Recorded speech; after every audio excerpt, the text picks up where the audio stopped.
I thought I wanted to be. I just indicated. I got indications that I might try the priesthood out. I like the Oblates. They're a great bunch of guys. Basically, it's the spirituality of St. Francis de Sales and our charism, which is, we started out educating working class people, working class people's sons.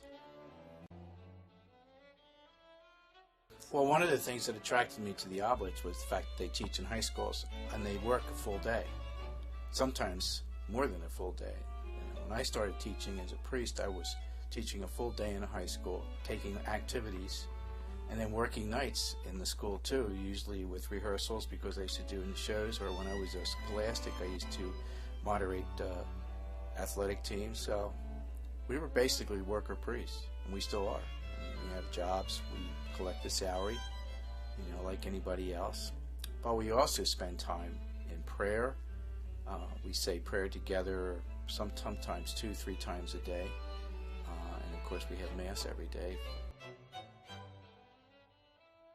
I just thought that that's what God wanted me to do. I was very active in both school and in church. I was a university student at the time, and I was working for my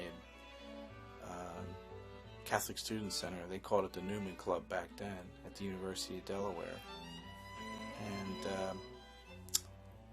I thought I wanted to be, I got indications that I might try the priesthood out.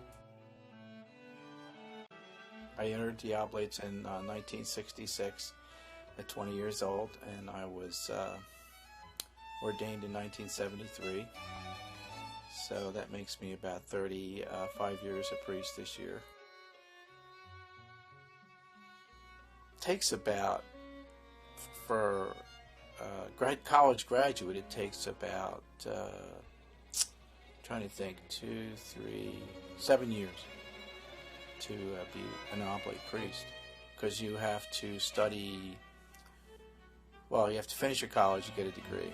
Then you have to go into an internship program for 2 years, usually 1 or 2 years.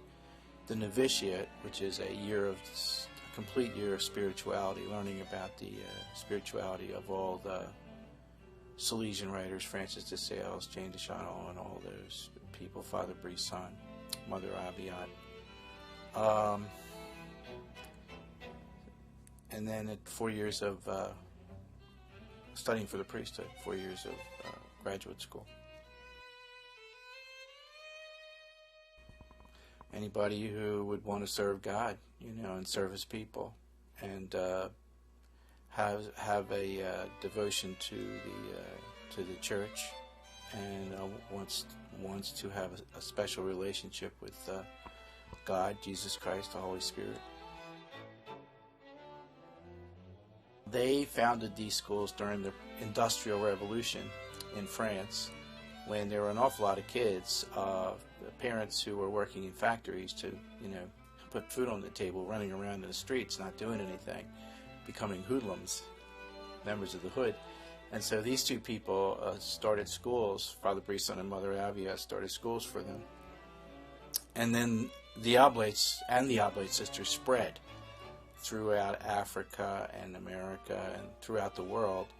And for the most part, started schools for young people who were mainly working class people, blue collar, Our spirituality calls for a more community-typed, hospitality, homey type of spirituality, whereas other spiritualities might suggest more austerity or more academics, preaching, or what, the religious are called to perform a role in the church that's needed. They kind of like our utility players. They go where there's a need. Diocesan priests serve their bishops in their dioceses. I could be transferred to South Africa tomorrow, or India, or Florida, Whereas a diocesan priest normally works only in his diocese, and if he's going to get transferred to another area, they have to ask permission to have him on loan from his bishop. Whereas we serve bishops, but we're not beholden to any one particular bishop.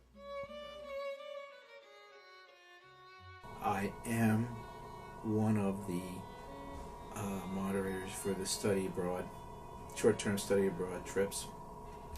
We're taking one in May with the dancers to Brazil. We took a trip to South Africa, as you well know, in January, and December of 06, January of 07.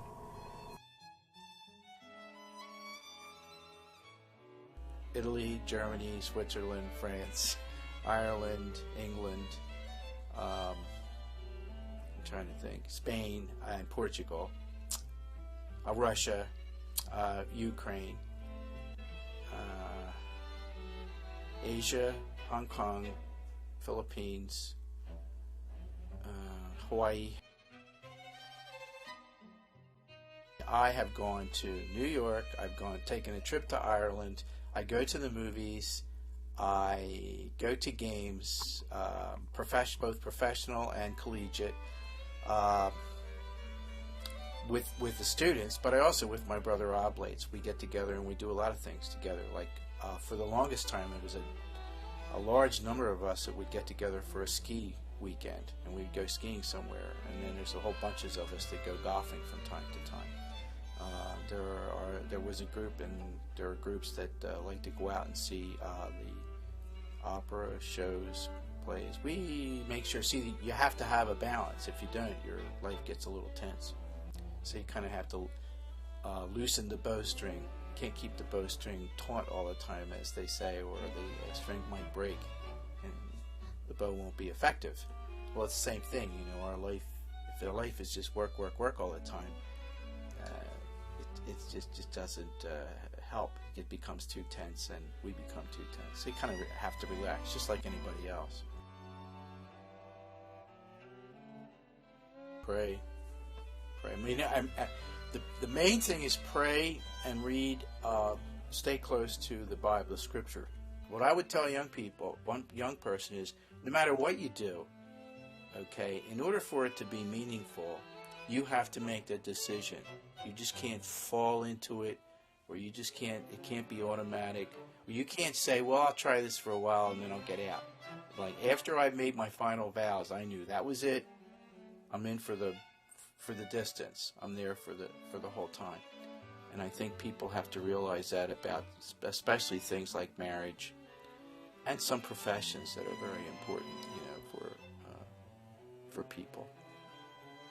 I don't know if that answers your question, but that's basically it.